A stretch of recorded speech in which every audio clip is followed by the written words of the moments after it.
If you're hearing this at night, especially alone, I want you to understand something first. Nothing about what happened to me felt like a story while it was happening. And even now, years later, I still wake up wondering if I actually made it out of that house or if part of me is still there. This happened when I was 21, living in Ohio, barely surviving college on instant noodles and late night shifts, which is why I took a babysitting job I found through a local community board without thinking twice. The Holloway family lived in a quiet suburban area where every house looked the same. White fences, trimmed lawns, porch lights always on, one of those places where you'd never expect anything bad to happen, which honestly made it feel safer than it probably was. When I arrived around 8:30 p.m., both parents greeted me politely but seemed rushed, like they couldn't wait to leave, and while explaining the job, they kept things strangely short. They told me their daughter Lily was 7 years old, already asleep upstairs, and that all I needed to do was stay in the living room, keep the TV volume low, and absolutely not go into the basement, which they brushed off as being unsafe due to old wiring and structural issues, though the way the mother avoided eye contact when saying it made my stomach tighten just a little. Before leaving, they showed me the baby monitor on the coffee table and the security camera app already logged into their tablet, then walked out without asking if I had any questions, which should have been my first red flag. For the first couple of hours, everything felt normal to normal. Actually, the house was unnaturally quiet. No ticking clocks, no distant traffic noise, nothing. Just a low hum of electricity and my own breathing, which started to feel louder the longer I sat there. Around 11 p.m., I noticed something odd. The air felt colder, like the heating system had shut off, and the hallway leading upstairs looked darker than before, even though no lights had been turned off. But I convinced myself I was just tired. Then, at exactly 11:47 p.m., the baby monitor crackled to life on its own, filling the room with static before I heard a soft whisper say my name clearly, not distorted, not playful, but calm and deliberate, like whoever said it was standing right next to the microphone. My entire body locked up, and I stared at the monitor screen, expecting to see Lily sitting up in bed, or maybe holding a toy too close to the camera, but instead, the screen showed her bedroom empty, the blankets neatly folded, the pillow untouched, and no sign that anyone had been there at all. I told myself maybe she had gone to the bathroom and the camera angle just couldn't see her, but before I could move, the monitor picked up another sound. Slow breathing that didn't sound like a child's, deeper and steadier, followed by the faint noise of something shifting on the floor, like bare skin brushing against carpet. I stood up, my heart pounding hard enough to make me dizzy, and that's when I heard footsteps coming from upstairs, each step deliberate and heavy, not the quick, uneven steps of a kid sneaking around, but something measured, almost practiced, like it knew I was listening. I called out Lily's name, trying to sound calm even though my voice cracked halfway through, and the footsteps stopped instantly, leaving behind a silence so thick it felt like pressure pushing against my ears. Just when I thought maybe I imagined everything, a quiet giggle echoed down the hallway. Not the kind of laugh that comes from joy, but the kind that feels rehearsed, hollow, and wrong, as if whoever made it had heard laughter before, but never truly understood it. I backed up into the living room, grabbed my phone, and opened the security camera app, thinking if someone was actually moving around, I'd see it there first. And when the living room camera loaded, my stomach dropped so fast I thought I might throw up, because on the screen, I was sitting on the couch, hands resting on my knees, staring straight ahead with a blank expression, completely still, while in real life, I was standing in the corner of the room watching it happen. I tried to move, and the version of me on the screen didn't react at all, which is when I noticed something else. Behind that version of me, partially hidden by the dim lighting, was a tall figure standing unnaturally close, its limbs too long, its posture bent forward as if it was looming, and its head slowly turning toward the camera until its face came into view, smiling wide enough to stretch the skin around its mouth in a way that didn't look physically possible. Before I could scream or even process what I was seeing, the tablet shut off by itself, plunging the room back into silence, and from somewhere deep inside the house, below the floorboards, I heard the faint sound of a door creaking open, followed by a voice that sounded almost identical to Lily's, except lower, older, and layered with something else underneath it, softly saying my name again, this time from the direction of the basement. I stood frozen for several seconds after hearing my name come from the direction of the basement, my mind desperately trying to rationalize what I had just seen on the security feed. because accepting it as real felt more terrifying than pretending it was stress or exhaustion playing tricks on me. But the longer I stood there, the more obvious it became that something in the house was actively aware of me. The air felt heavier, almost humid, and every breath tasted stale, like the house hadn't been open in years despite looking perfectly lived in.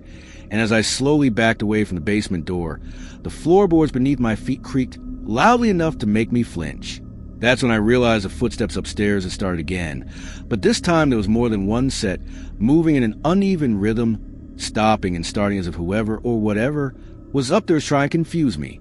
I forced myself to look up the staircase, half expecting to see Lily peeking over the railing, but instead I saw nothing except darkness stretching farther than it should have.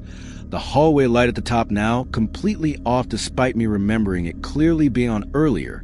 My phone buzzed in my hand, nearly making me drop it, and when I looked down, I saw a notification from the security app saying motion detected. Living room. Even though I was standing right there and nothing had moved. I opened the app again with shaking fingers, and this time the camera showed the living room empty.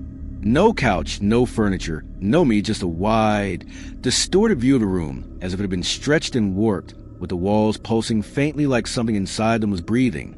Then, from behind me, I felt something brush lightly against my shoulder, not enough to hurt, but enough to make my skin crawl, and I spun around, swinging my arm instinctively, hitting nothing but cold air. A child's voice giggled softly behind my ear and whispered, "You're not supposed to look yet." And I swear I felt warm breath against my neck even though no one was there. Panic finally took over, and I grabbed my keys, deciding I was leaving immediately. Babysitting job or not, explanation or not. But as I rushed toward the front door, I heard the deadbolt slide into place on its own with a loud metallic click, followed by the unmistakable sound of the alarm system activating. I pulled at the handle anyway, my heart hammering so hard it hurt, but the door didn't budge, and that's when the house speakers crackled to life, playing a distorted version of a lullaby so slow and warped that it barely sounded like music anymore. The song triggered something in my memory, a strange sense of déjà vu, like I'd heard it before in a dream I couldn't fully remember, and as it played, the footsteps upstairs stopped all at once, replaced by the sound of something being dragged across the floor. I screamed Lily's name again, louder this time, demanding she show herself, and a response came instantly from all around me, layered voices overlapping each other, calmly corrected me by saying, "We aren't Lily," over and over again until the words lost all meaning. The basement door began to open wider on its own, inch by inch, revealing a darkness that didn't look empty, but instead looked thick, almost solid, and I could feel something watching me from inside it, waiting patiently. My phone buzzed again, this time with an incoming call from an unknown number, and against my better judgment, I answered it, only to hear the hallway mother's voice whispering frantically, asking me why I was still in the house, and telling me I wasn't supposed to hear the lullaby yet. I demanded to know what was happening, where Lily was, and why the cameras were showing things that weren't real, but she only started crying and said they tried to warn me without actually saying it, because saying it out loud made it angry. Before I could ask what it was, the call cut off, and every light in the house shut off at once, plunging me into complete darkness, except for the faint glow coming from the basement.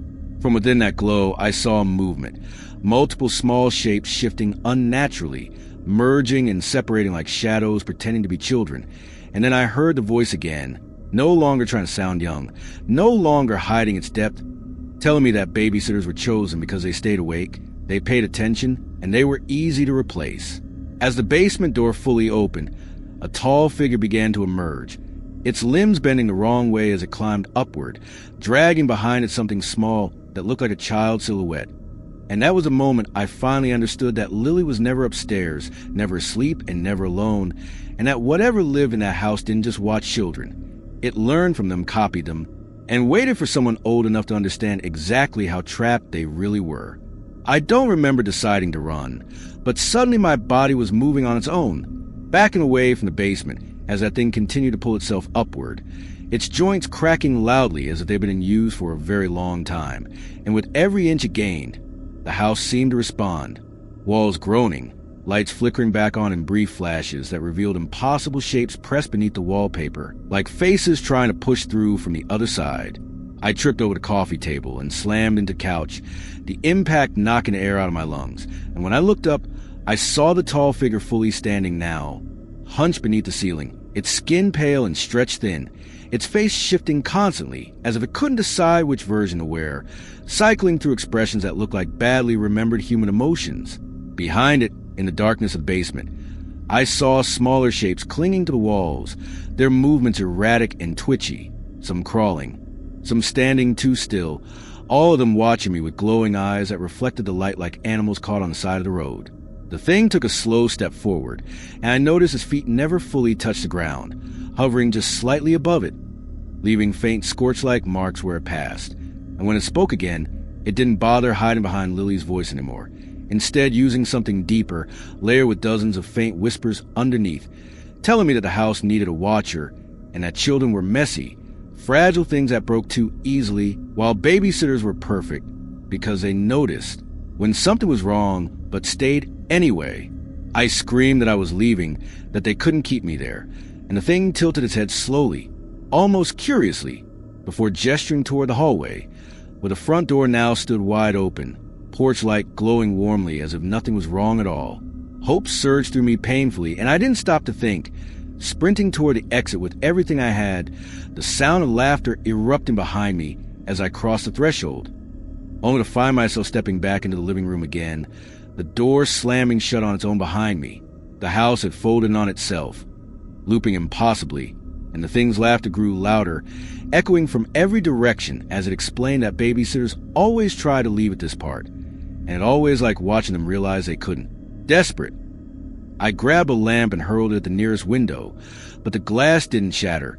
Instead, it rippled like water, swallowing the lamp hole without a sound. That's when the children started crying, a chorus of sobs rising from the walls, the ceiling, the floor, each cry slightly out of sync, and suddenly memories that weren't mine began forcing themselves into my head. Flashes of other babysitters sitting where I sat, holding phones, checking monitors, hearing whispers, all of them older than Lily, all of them terrified, all of them staying just a little too long. The thing moved closer, close enough now that I could smell it, a sick mix of smoke and rot, and it reached out with fingers that bent backward as it touched my forehead, flooding my mind with images of the basement fire the mother had mentioned. Except it wasn't an accident, and Lily hadn't survived either. The fire had been a failed attempt to destroy what lived beneath the house, something that had been there long before the family moved in, something that learned by watching, mimicking, and wearing the shapes of those it consumed. I collapsed to the floor, screaming, as the pressure inside my skull became unbearable, and just when I thought I was in a blackout, the house fell silent all at once, the crying stopping, the whispers cutting off mid-word.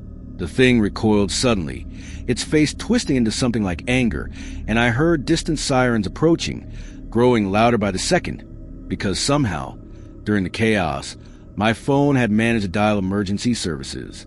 The thing stared at me for a long moment, then smiled again, not frustrated, not scared, but amused, and told me it didn't matter, because the house didn't need me to stay the night anymore. It only needed me to remember. When the police burst in moments later, the living room looked completely normal. No shadows, no figures, no basement door open, and I was found alone on the floor, hysterical and babbling about children in the walls. The Holloway parents arrived shortly after, both of them silent, their faces pale, and when the officers questioned them, they admitted they'd gone through over a dozen babysitters in the past few years, all of whom quit suddenly, except for one who disappeared entirely and was never found. The basement search turned up nothing unusual. No remains, no signs of fire, no hidden rooms. Just a smooth concrete wall with a single sentence carved so deeply into it that it looked burned rather than scratched. The babysitter always stays. I was released the next morning, but I never felt like I truly left that house, because ever since that night, strange things have followed me. Security cameras showing me standing where I'm not, whispers say my name when I'm alone, and children's laughter coming from places it shouldn't. And sometimes when I wake up just before dawn, I can smell smoke and hear a familiar voice calmly asking if I'm ready to watch them again. Because once the house learns you, it never really lets you go.